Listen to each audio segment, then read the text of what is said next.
মোৰ পিছত আছে চক লোকেল গৰু প্ৰায় 150-200 লোকেল গৰুৰ এখন ফাৰ্মত মই বৰ্তমান উপস্থিত আছো আৰু আছো ধেমাজিৰ চিতলমাৰীত সকলোখিনি পাতিম কাৰণ এয়া যে দেখা পাইছে সম্পূৰ্ণ আমাৰ লোকেল গৰু যেটো আজিৰ এই পৰিবেশটো মানে আজিৰ আমাৰ গাঁৱলীয়া সমাজত বা গাঁৱত এনেকুৱা ধৰণৰ লোকেল গৰুৰ যেটো মানে ফাৰ্ম বা লোকেল গৰু পালন কৰা যেটো সিস্টেম এটো নাইকিয়া হৈ গৈ আছে বিভিন্ন ধৰণৰ কাৰণত নাইকিয়া হৈ গৈ আছে এই সকলো কথাৰ ওপৰত আজি এটা ভিডিও মই আৰম্ভ কৰিছো আৰু আপোনালোকক দেখুৱাম বুলি ভাবিছো এই যে গৰুখিনি আপোনালোকে দেখা পাইছে আসলতে এজনৰ গৰু নহয়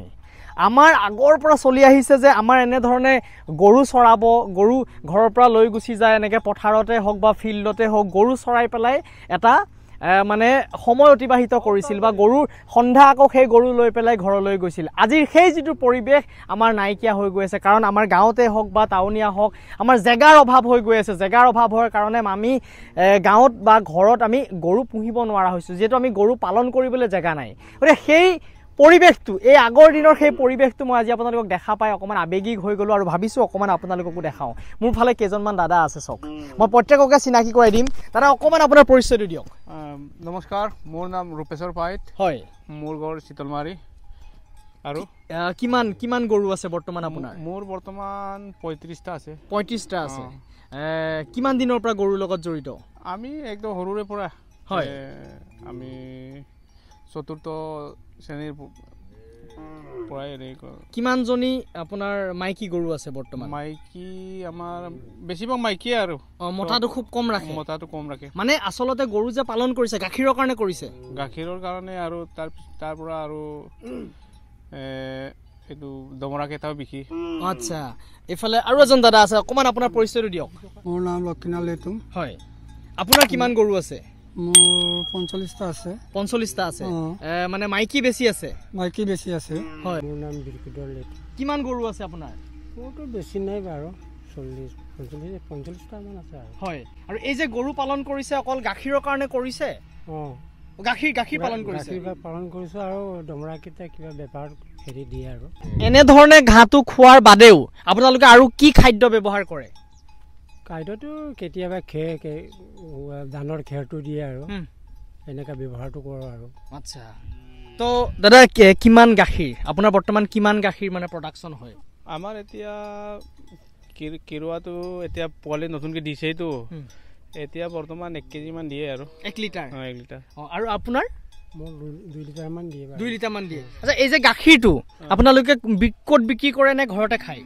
গোৱালাক দিয়ে মানে লিটাৰ কিমান কে দিয়ে লিটাৰটো 55-60 তেনেকে হয় আৰু মোৰ নাম ৰহিনী পাইত মোৰ গাঁও চিতলমাৰী হয় কিমান গৰু আছে আপোনাৰ মোৰ আছে বাৰু 40টা মান হ'ব নেকি 40টা আসলতে ইয়াত প্ৰত্যেকজনৰে 40টা 45টা 30টা বা 35টা এনেকুৱা ধৰণৰ গৰু লৈ পেলাই এনে ধৰণে আসলতে নিজৰ ঘৰখনক অকমান মানে স্বাৱলম্বী হৈ থকাত চেষ্টা কৰিছে কাৰণ কেলে বিভিন্ন প্ৰজাতিৰ গৰু বা উন্নতজাত গৰু পালন কৰিবলৈ হলে যথেষ্টখিনি পইচাৰ মানে প্ৰয়োজন আৰু আমাৰ এই যেটো থলুৱা গৰুটো আসলতে বেমাৰ আজাৰো কম বা ইয়াত আমাৰ পালন কৰোতে খৰচাটো কম গতিকে এই সুবিধাখিনিৰ কাৰণে তেখেতসকলে যি আমাৰ গৰুৰ যি মানে আমাৰ থলুৱা গৰুটো এৰি দিয়া নাই গতিকে সেই এনে ধৰণেই গৰু পালন কৰি আছে আৰু এই পৰিবেশটো আসলতে মই আপোনালোকক দেখুৱাবলৈ মানে পাই অকমান সুখী অনুভৱ কৰিছো কাৰণ আগৰ দিনৰ যেটো এই পৰিবেশটো আজি আৰু সেই পৰিবেশ হৈ থকা নাই কাৰণ এনেকুৱা ধৰণৰ বিভিন্ন সমস্যা আৰু আপোনালোকৰ দাদা মই এটা কথা জানিম এই যে গৰু পালন কৰিছে ভেটেনেৰি ফালৰ পৰা বা হেতক ভ্যাকচিনেশনৰ প্ৰক্ৰিয়া এটো আপোনালোকে ক্লিয়াৰকে কৰে নে নকৰে ক্লিয়াৰকে তেনেকে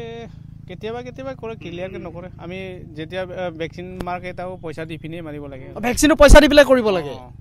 তিলিঙাটো কি কাৰণে লগাইছে তিলিঙাটো আসলতে এনেকা হয় যেটো গৰুটো চুৰ কৰে এই চুৰ কৰা গৰু কেটা এনেকে লগায় তিলিঙাটো লগাই দিলে তে গম পায় কেনি গৈছে গৰু মানে ধানৰ ভিতৰত সোমাই যায়তো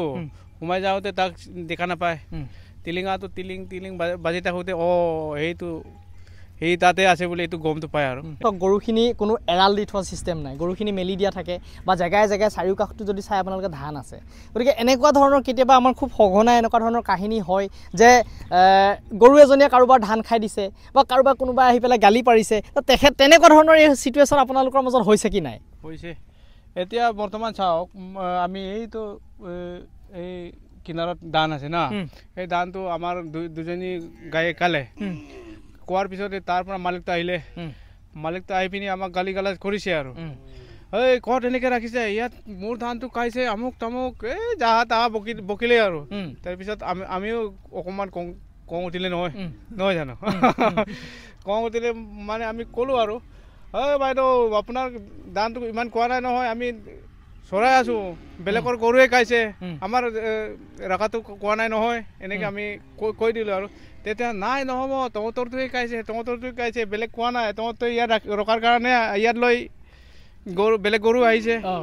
এই বেলেগ গৰুটো তহঁতৰ নহ'লেও তোমাৰ নহ'লেও তহঁতৰ বাগতে পৰে বুলি কৈছে আৰু মানে আচলতে আজিকালি এই কাহিনীটোৰ কাৰণে সঘনাই হয় কাৰণ কেলে চক কাৰোবাই গৰুৱে গৈ পেলাই জেওৰা ভাঙি দিয়ে